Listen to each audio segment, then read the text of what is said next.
Welcome to the Mental Mastery Breakfast for Leaders. In this series of videos, I will deep dive into what is mental mastery, why is it critical for leaders, especially top leaders like CEOs, and from a number of real-life cases, we'll actually learn how this plays out in the real world. And I hope by the end of each video, you will have at least one or two takeaways, maybe three, that you can pretty much immediately apply to yourself, to your own well-being, to your own success as a leader, or even maybe otherwise. Because the principles you will learn about are not limited to leadership. In fact, they can apply to any situation in life. It's just that the cases I will talk about will focus on leadership. Now, here's the question. If you think about top leaders, top CEOs, what makes the difference? Why are they more successful? Why are they more recognized and respected than other senior leaders who may be still good leaders but haven't reached the same level? Now, to be fair, I'm not suggesting that mental mastery is the only reason why they reached the top and why they are seen as top leaders. However, having worked with hundreds of top leaders as an executive coach, I can share with you that I haven't met a single top executive who is really, really successful, who hasn't at least to some degree mastered mental mastery. So what is this all about? And I will share with you today in this video, what is mental mastery exactly? Why does it matter? And how can you start to apply these principles yourself? If you have any questions, feel free to write into the comment section. I will always respond to them. I promise that. And also, it would be great if you subscribe to my channel. I would really love that. All right, let's get into it. Mental mastery is actually a concept that I developed over the years by having worked with multiple hundreds of senior executives. I've been an executive coach since 2002, and I've coached hundreds of very senior leaders. And there was one topic that came up quite often. I would say in about 30% of the cases, it was part of the coaching objectives to start with, and probably in another 30 to 40% of the cases, it somehow emerged during the coaching. So you could say in around 60 to 70% of all coaching assignments I had over the years, more than 2 decades now, mental mastery related aspects somehow bubbled up. So let's maybe start with the first component. And I can't say it's the most important one, probably, but it's really, really critical. I have definitely never seen a top executive who did not have a healthy self-esteem. What does a healthy self-esteem actually mean? Often people mix that up with self-confidence. While there is a connection between self-confidence and self-esteem, I can share with you, I've seen people who had a very strong self-confidence, you could even say overconfidence, but actually an unhealthy self-esteem.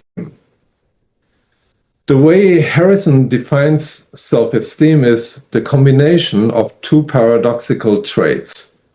One of these traits is to have a healthy self-acceptance, meaning I accept myself the way I am, combined with a high degree of wanting to keep improving myself. High self-acceptance, high self-improvement together makes a healthy self-esteem. And you can imagine all sorts of combinations of these two traits. For example, I've come across leaders who are very accepting of themselves, but don't want to change, don't want to learn, don't want to develop themselves anymore. So you could say they are kind of defensive.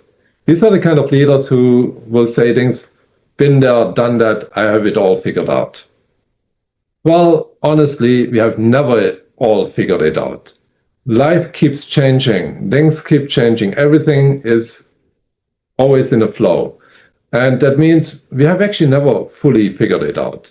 If we stop learning, if we stop developing ourselves, you definitely will never be part of the top leaders in this world. So high self-acceptance, great, but combined with the low self-improvement is actually quite detrimental to being a great leader.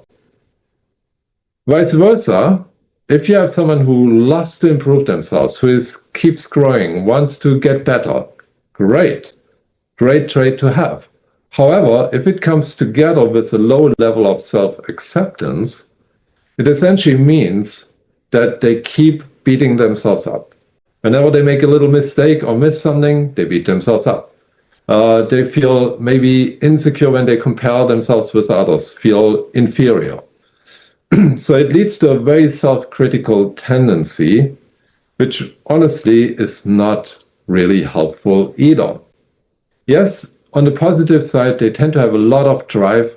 They really are very motivated and engaged in most cases, but it comes at a high cost. They are at a high risk to burn out unless they have learned to somehow manage their stress really well. They often are having undesirable tendencies like micromanaging, trying to control everything, or they may sometimes feel, I'm not deserving to be in this role, so-called imposter syndrome, which again may actually undermine their authority and credibility. They may actually not find a very balanced way to lead other people. They may often be too tough. I found actually about 2/3 of the people who are highly self-critical are also highly critical with other people and very tough. About 1/3 of them are just the opposite. They are too nice, too soft.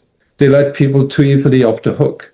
Because in their mind, they say, yeah, I can be tough to myself, but I can't do that to other people. And so it's really hard for them to find a good balance. So to have a healthy self-esteem actually doesn't guarantee all these things, but it makes it a lot more likely.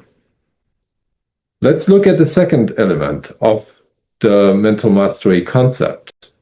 We had the first element, healthy self-esteem, combined high self-acceptance and high self-improvement. The second one is also paradoxical in a way, and it's about the ability to manage our emotions really well while maintaining a high degree of self-motivation. Yeah, being highly self-motivated combined with a high degree of being able to manage our emotions in a productive, resourceful way. So how does that work? How can we manage our emotions well? And a lot of people misunderstand managing emotions. They actually mean controlling emotions. And controlling emotions often means repressing emotions. While that can be an okay strategy for a very short term in a particular situation, if you have no better choice at hand at that moment, all right. But if you keep suppressing emotions, if you keep bottling it up, it's a bit like a pressure cooker where you keep heating up and the heat gets higher and higher and higher inside the pressure cooker. And if you keep heating, you know what's going to happen. It will one day explode. And same thing for people who bottle up their emotions all the time. They will eventually explode. For some people that happens sooner, for some later, but then the emotional outbursts are totally out of control, and they may actually create a lot of damage in these situations. So it's much better if we learn to manage our emotions in a way that is not repressing them, but in a way that is actually helping to transform the emotions into more useful emotions. For example, If I'm very easily getting angry, now I'm not saying being angry is always wrong. There can be situations, even as a leader, where anger is actually useful. I heard once a quite wise lady saying, anger is like a knife. It can be quite sharp, and you can do quite a lot of damage. But you can also use it in a productive way, but you have to use it carefully and sparingly, otherwise it gets blunt. And I think for anger, it's a bit the same thing. Sometimes anger can actually be a useful tool, but quite often it can be quite damaging. Now, rather than suppressing our anger, how can we actually transform the anger into a more resourceful emotion? So, for example, if I start to get angry about something that my team member says, then I should actually, number one, notice that. I notice I start to get a bit angry. Number two, I need to ask myself, is that actually useful now? Will it help me to achieve what I want to achieve if I get more and more angry? And maybe the answer is yes. Then just go with it. But you'll find probably in 90% or more of the cases, you will realize, no, not going to be useful, maybe even damaging. So then how can I change that from anger to maybe curiosity? For example, I could tell myself, yeah, this is not appropriate to say this, and that's why I start to get a bit angry. But I could also say to myself, well, maybe there's a reason why this person feels the need to talk about that I don't understand fully yet. Let me find out what's going on here. What is the reason he's actually talking about this? Even though I think it's maybe not appropriate. You see, when I start to change the way I think about this, I start to change the way I feel about it. My anger turns to curiosity. That's very different from repressing or suppressing the emotion. In the future episodes, I will give you a lot more examples and details how all this can be done. Let's get to the third element. The third element is a realistic optimism. Now, again, like in the other two cases, we have two traits. One trait is optimistic. The other trait is analyzing pitfalls, analyzing what could go wrong. And if I'm very optimistic, it has actually, based on the research by a number of scientists, including probably the grandfather of optimism and positive psychology, Martin Seligman, it has actually a lot of positive effects. In fact, a high degree of optimism even strengthens the immune system, as well as makes it more likely that you are seen as an inspiring leader. At the same time, if I'm very optimistic, that's one dimension, but not analyze what could go wrong, then I'm blindly optimistic. And that is not necessarily a good trait to have, right? Especially if you're in a responsible leadership role and you are blindly optimistic, then you may jump before checking how far and how deep. And maybe you're lucky and you get to the other side in one piece, but there's also risk you crash down because you didn't check carefully what could go wrong. And that can be a quite dangerous combination of traits, especially if you are in a position with high level of responsibility. So then the question is, can we learn that? Can we develop that? Now, of course, it's great if I'm highly optimistic and quite high in analyzing what could go wrong. Perfect. But what if I am a bit blindly optimistic, like, for example, myself? I know that I have a tendency to be blindly optimistic. Now, there are usually two options. One option is we try to develop that weaker trait that we have, or maybe in some cases both are weak, then we need to develop both. But in some situations, it's actually faster, easier, if you can somehow either work around it or delegate it to someone. And that's exactly what I do. For example, I have a tendency to be blindly optimistic, but I know some people who really love to analyze what could go wrong. So whenever there's something important, something critical, where I'm quite optimistic about, I will ask these people, say, do you want to figure out what could go wrong if we go down this road?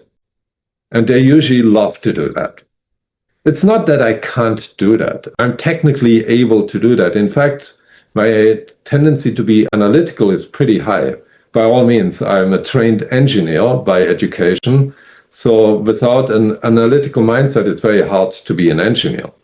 And there are reasons why I'm not working as an engineer, maybe because I don't like to analyze what could go wrong. And so you better don't buy the car or machine that I would design because I may not have checked enough what could go wrong. But the point is, I can actually delegate that, right? And that's much faster and easier to do than to try to figure out what stops me from wanting to analyze what could go wrong. Why do I get so deflated when I start to analyze what could go wrong? You know, I'm quite happy to actually hear from someone else to say, these are the seven things that could go wrong in this case. And then I'm really willing to take that into account. And so in a way, I operate with a realistic optimism, even though I have not quite developed that weaker trait, but I learned a way to work around it. Now, you will see in some situations that's possible, but in some other situations, it's not. You can't really work around it. You actually need to develop it yourself. So here you have it. High degree of healthy self-esteem combined high self-acceptance with high self-improvement. Second element, a high degree of self-motivation combined with a high degree of emotional self-management. Now, in the image you saw before, you probably noticed it didn't say emotional self-management, it said stress management. And that's because I used some images that are inspired by Dan Harrison's Harrison assessment that measures actually these factors. So in Harrison assessments, it's self-motivation with stress management, but I found in my practice, people who are really good at managing their stress are usually also good at managing their emotions in general, stress being an emotion. And the third one is the high degree of optimism combined with a high degree of analyzing pitfalls. And now the question is, what has that to do with mental mastery? Well, I'm not sure if you noticed, all of that has to do with how we think about things. Our healthy self-esteem is dependent on how we think about ourselves. Emotional self-management and self-motivation is about how we think about what happens, how we think about our goals. That's for self-motivation. And finally, the realistic optimism. Optimism is actually not as random as we think, and it's not even inborn. Seligman discovered that optimism can actually be learned. And so that analyzing pitfalls has to do with how we think about what could go wrong is quite obvious. But optimism is actually also dependent on how we interpret positive events and negative events. That has a clear impact on how optimistic or pessimistic we tend to be. And so what you will learn in this series of videos, and I will use always real-life examples that actually came from my coaching practice of over 20 years, you will actually learn how you can use these principles of mental mastery to optimize your self-esteem, to optimize your self-motivation and self-management, and to optimize your realistic optimism. If you have any questions or comments, please write it into the chat. I'm really curious to hear what you think about that. Don't forget to subscribe to this channel if you find it useful. And I hope you will watch my upcoming videos as well. And You don't have to have it only during breakfast. You can take these principles anytime.